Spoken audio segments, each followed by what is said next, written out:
मेरा नाम है अली हमज़ा और मैं मुस्लिम कमेटी से हूँ। मैंने एक लड़की से शादी की थी, हिंदू लड़की से, मुस्लिम करके। अलबत्ता उससे एक मेरी बेटी पैदा हुई, तो अब वो मुझसे डिवोर्स मांगती हैं और वो बच्ची भी मांगती हैं। और वो कहती हैं कि इस बेटी को मैं साथ ले जाऊंगी और अपने मज़हब में कन्वर्ट दोबारा होना चाहती हूँ।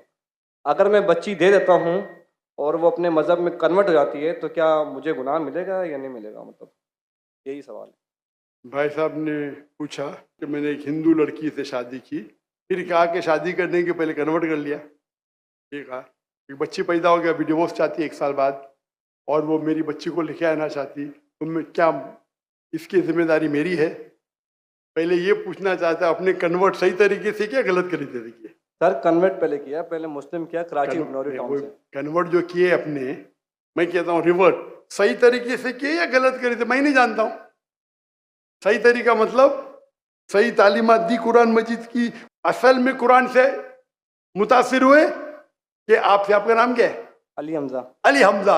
हो सकता है वो अली हमजा के इश्क में कन्वर्ट हो गई, बराबर ना? वो अल्लाह के इश्क में कन्वर्ट होना चाहिए, अल्लाह के रसूल के इश्क में कन्वर्ट होना चाहिए। आपके इश्क में कन्वर्ट हो गई तो मे भी आपकी गलती है।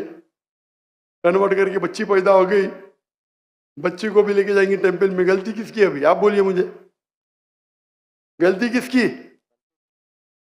हाँ आपकी है। अब क्यों सवाल पूछ रहे फिर? सर ये सवाल तो सवाल ये है, अभी ऑपरेशन हो गया, प्लास्टिक सर्जरी करने पड़ेगा। आप उनको मेरे कसट दिखाओ, मेरे वीडियो दिखाओ। सर आप 1 साल आपसे शादी की, आपको 100% पता था कि नाम के लिए कन्वर्ट की, चलो हो तो गई कन्वर्ट, उस टाइम भी दावत नहीं की आपने, सही है क्या? नहीं, सच बोलो। सर आपका बयान लेट हुआ, वो चले सुने मेरी बात, आई थी। सुने मेरी बात। आपने शादी कर ली, चलो कर ली अल्हम्दुलिल्लाह, आपको पता था कि नाम के लिए कन्वर्ट हुई, उस टाइम तो अब सही दावत देने का था उसको, बराबर कि नहीं? बराबर। आपने बोले चलो कन्वर्ट हो गए, अभी गए भाड़ में, क्या फर्क पड़ता है? यानी आपने सूरे अल असर के 3रे पार्ट को वतवासौ बिल हक पे अमल नहीं किया, बराबर? बराबर। जन्नत में जाने के लिए वतवासौ बिल हक भी जरूरी है, अपने खुद के बीवी के साथ नहीं करा तो अल्लाह से पहले माफी मांगनी पड़ेगी। अभी प्लास्टिक सर्जरी करो, आप समझे ना? अगर आपकी बीवी डिवोर्स लेती है, मुझे पता नहीं पाकिस्तान में शरिया कोर्ट है क्या नहीं, लेकिन अगर शरिया के हिसाब से आपकी बीवी इस्लाम छोड़ नहीं सकती, अगर छोड़ती है तो आपके बेटी को नहीं लेके जा सकती। अगर वो मुस्लिम होती थी तो काजी फैसला करेगा बच्ची की उम्र क्या है, किसके हक में जाएंगे, लेकिन कोई भी काजी इस्लामिक कोर्ट में एक मुस्लिम लड़की को गैर मुस्लिम मर्द या औरत के पास नहीं भेज सकता। लेकिन सर कोर्ट तो उसके हक में फैसला कर रहा है ना। हाँ कोर्ट, पाकिस्तान का कोर्ट, पाकिस्तान का कोर्ट। मैं समझा पाकिस्तान तो शरीयत को फॉलो करती है। नहीं मैं समझा, ऐसा नहीं। नहीं मैं समझा। मलेशिया में माशाल्लाह, मलेशिया बहुत से केसेस होते, अगर कोई मुस्लिम बोला मुझे गैर मुस्लिम बनने का, नॉट अलाउड, अलाउड ही नहीं है। क्या बोलेंगे? आपको काउंसलिंग की जरूरत है। काउंसलर, आपने एक बार तय कर दिया मुसलमान हूं, अपनी मर्जी से तय कर दिया कि बोले मुझे गैर मुस्लिम बनने का, कैसा बन सकते भाई? काउंसलिंग, 6 महीना काउंसलिंग, फिर से आएगा, फिर से काउंसलिंग।